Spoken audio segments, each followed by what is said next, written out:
Hello, everyone. This is Tom Fox, and I'd like to welcome you to the Daily Compliance News. The Daily Compliance News is an offering of the Compliance Podcast Network. January 1, 2019. First of all, a very happy New Year, and I hope you had a safe New Year's Eve going forward. I wanted to give you some stories to take a look at today if you wanted some compliance and corruption news. First of all, we start off with a blog post from Sarah Croft over on her great blog, The Grand Jury Target. She's got her top 10 blog posts of 2018. It's a great list of blog posts that generally deal with criminal law, but a little bit broader, as is her remit as an attorney. So check it out. It's got some great topics. Next up, Matt Kelly at Radical Compliance has a very interesting blog post about the Polycom case. I talked about that on the December 31st newsletter and in conjunction with the way it was reported on the FCPA Compliance and Ethics Report. But Matt took a look at it from the corporate culture failure. He considered the CEO of the company, who literally ran it in the ground by excess expenditures on personal expenses, for which he was fired for and for which he was banned from the securities industry based upon an SEC settlement. Matt clearly believes that lackadaisical attitude led to the abuses which led to the FCPA enforcement action. We end with two articles from the New York Times, rather provocative articles, as is the Times wont.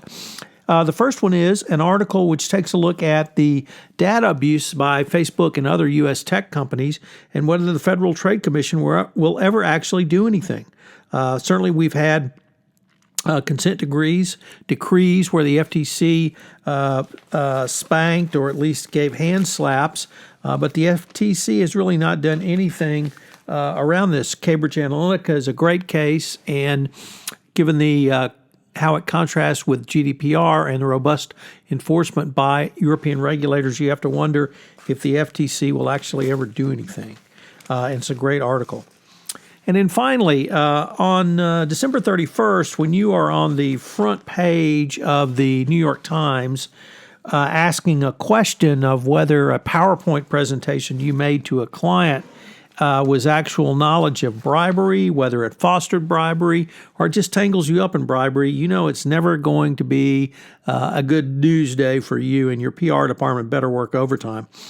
Well, that's how the New York Times opened a story about McKinsey, where in a PowerPoint presentation to Boeing, they laid out a business strategy which specifically included payment of bribes to certain officials in India to grease their palms to get permits to mine titanium for Boeing jets.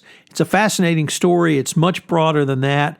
It's almost a John Le Carré spy thriller. So take a look at that, and I hope that you have a great first day of 2019.